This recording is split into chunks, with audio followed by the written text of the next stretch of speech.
Hai hai hai. Selamat datang kembali di channel Min Donghua. Kali ini kita akan melanjutkan cerita Donghua, Battle Troop di Heaven. Nggak pakai lama lagi, langsung aja kita ke ceritanya. Check it out.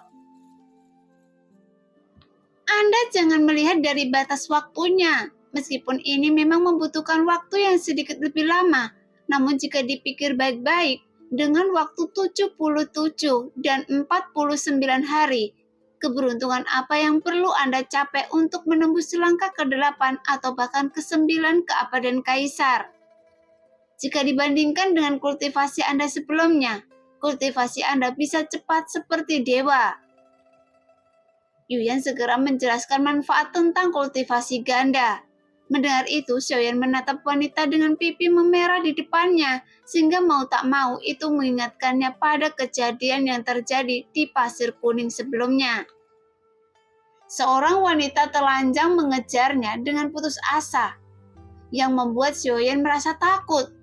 Bahkan di hadapan beberapa istrinya, Xiaoyan belum pernah merasakan jantung berdebar seperti ini. Namun jika Xiaoyan menolak saat ini, saya khawatir Yuyan masih enggan untuk menyerah. Meskipun dia mungkin tidak akan memaksa Xiaoyan, tapi Yuyan pasti akan menggunakan semua kemampuannya di masa depan, dan tidak akan mungkin membiarkannya pergi dengan mudah. Jadi sekarang Xiaoyan harus menemukan caranya untuk memastikan hal ini tidak bisa dilakukan. Tapi Anda tidak pernah bisa menolaknya secara terbuka. Tapi apa boleh buat? Xiaoyan dengan cepat memikirkan cara bagaimana dia bisa menolak Yuyan. Jadi yang terbaik adalah membuat mereka menyerah atau berada dalam situasi tak berdaya. Mungkin hanya ini yang bisa saya lakukan. Memikirkan hal ini, Xiaoyan patah hati. Karena kesucian dan reputasinya hanya dapat dipertahankan sampai sekarang. Jadi Xiaoyan tiba-tiba tampak malu. Pada saat ini, melihat Yuyan yang hendak berbicara tetapi ragu-ragu, Xiaoyan segera bertanya, apakah kultivasi ganda benar-benar dapat memungkinkan saya menerobos ke langkah ke-9 keabadian Kaisar? Mendengar itu, Yuyan langsung merasa senang dan dia merasa Xiaoyan pasti tergoda. Karena selama dia tergoda, maka Xiaoyan akan mudah ditangani. Untuk langkah ke-9 keabadian Kaisar, saya tidak dapat menjaminnya, karena itu tergantung apakah Anda bisa mencapai level dewa. Namun untuk langkah ke-8, saya dapat menjamin. Jawab Yuyan dengan penuh semangat. Mendengar itu, Xiaoyan sedikit mengernyit sambil mencubit dagunya. Kemudian dia melihat Yuyan dari atas ke bawah. Tapi seketika itu juga membuat dia terlihat sangat malu. Kedengarnya sangat menggoda, tapi kata Xiaoyan dengan tatapan jijik di matanya. Melihat itu, Yuyan tertegun. Jelas dia secara alami menyadari tatapan sedikit jijik di mata Xiaoyan. Namun adegan berikutnya adalah sesuatu yang tidak diharapkan oleh Xiaoyan. Karena Zhonggu dan yang lainnya mendekat ke tempatnya. Namun sosok mereka langsung terguncang dan berbalik lagi karena mereka melihat jari ramping Yuyan langsung membuka ikatan di pinggangnya yang membuat gaun polos di tubuhnya tiba-tiba memudar dari kulit mulusnya. Kemudian menunjukkan kulit seputih salju saat gaun itu memudar. Kemudian gaun itu memantul dengan 2 sentuhan kelembutan. Melihat itu, Xiaoyan menggosok matanya dan mundur beberapa langkah. Tubuh saya ini punya banyak pilihan, itu juga yang terbaik dari yang terbaik. Kata Yuyan perlahan, namun selama pengejaran sebelumnya, Xiaoyan tidak punya waktu untuk melihat lebih dekat. Jadi saat melihat keindahan di depannya, itu membuat pupil mata Xiaoyan sedikit mengecil.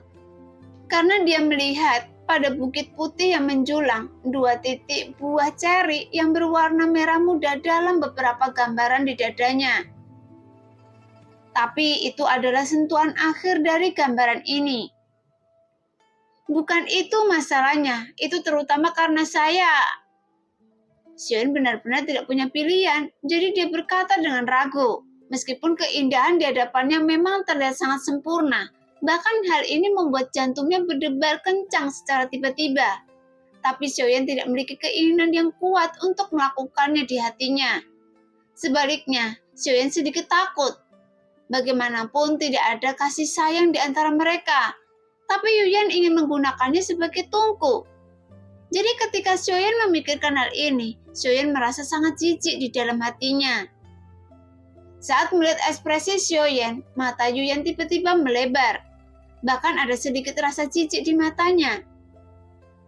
Mungkinkah Anda tidak mau melakukannya? Kata Yuyan dengan dingin. Mendengar itu, Xiaoyan mengangguk sedikit dalam diam, yang membuat Yuyan memandang Xiaoyan dengan mata menyipit.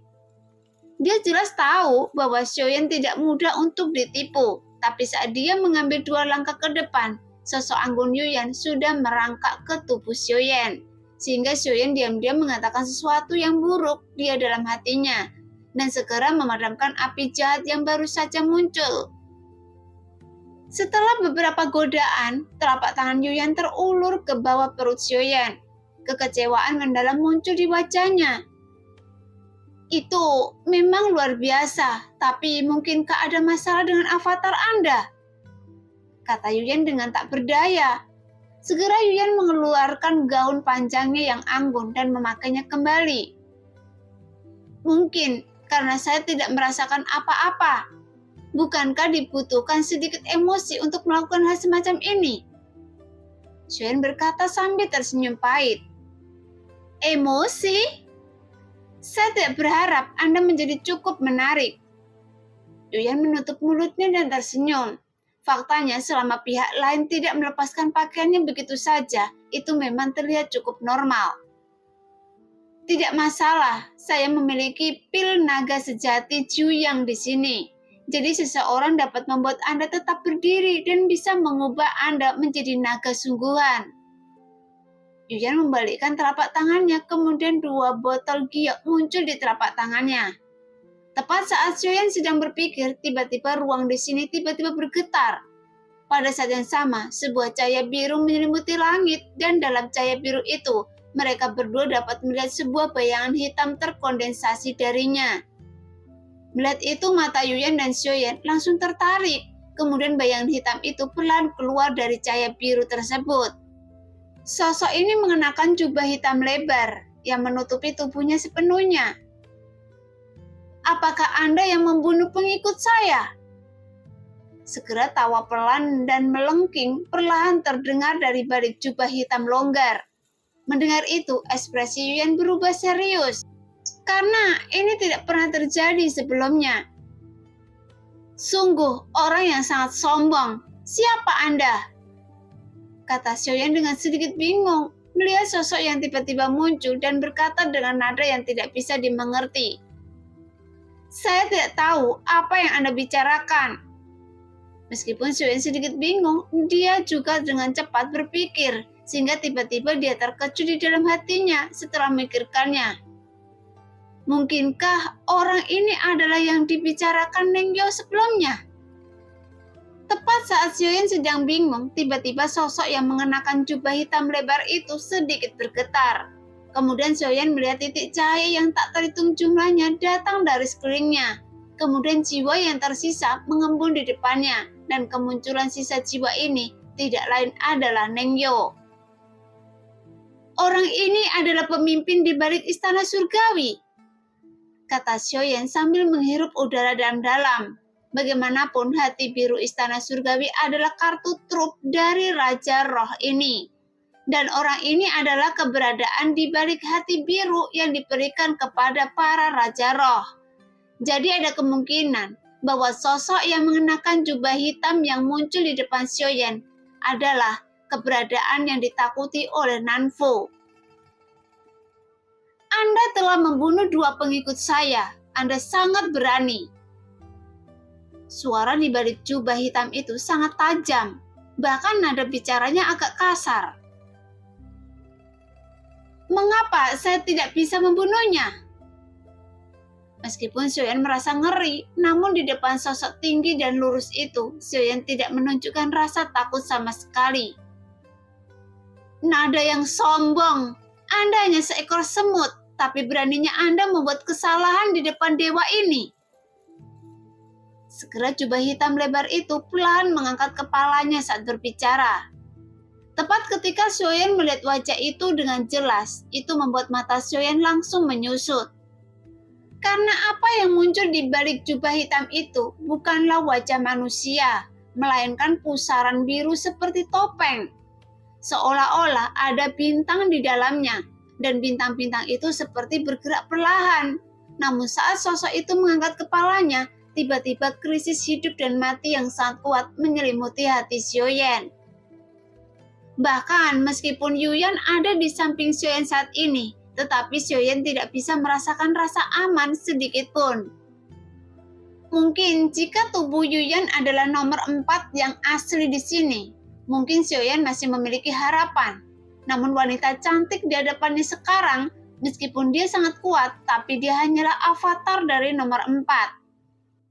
Segera sosok berjubah hitam lebar melayang di udara seperti hantu, namun dia tidak memiliki tubuh tertentu, sehingga Xiaoyan tidak tahu keberadaan macam apa sosok itu. Tapi yang jelas, orang ini bukanlah sesuatu yang bisa dihadapi Xiaoyan saat ini. Anda adalah yang terbangun, kan? Dan apakah Anda benar-benar berani mengambil tindakan sekarang? Pada saat ini, Xiaoyan tiba-tiba berkata dengan dingin. Begitu pernyataan ini keluar, sosok berjubah hitam itu benar-benar terdiam beberapa saat. Ini sangat menarik. Anda sebenarnya tahu identitas saya, tapi jadi bagaimana jika Anda mengetahuinya? Saya tidak akan dihukum karena membunuh Anda. Sosok itu berkata sambil tertawa terbahak-bahak. Coba tebak, mengapa saya tahu bahwa Anda adalah orang yang baru saja terbangun akan dewa? Mendengar tawa gila sosok itu, Xiaoyan juga berkata sambil tertawa liar, seolah-olah dia adalah orang yang paling berkuasa di tempat ini sekarang. Nah, demikianlah cerita hari ini. Terima kasih yang sudah menonton video Min Earth sampai selesai. Sampai jumpa di video selanjutnya. Bye-bye.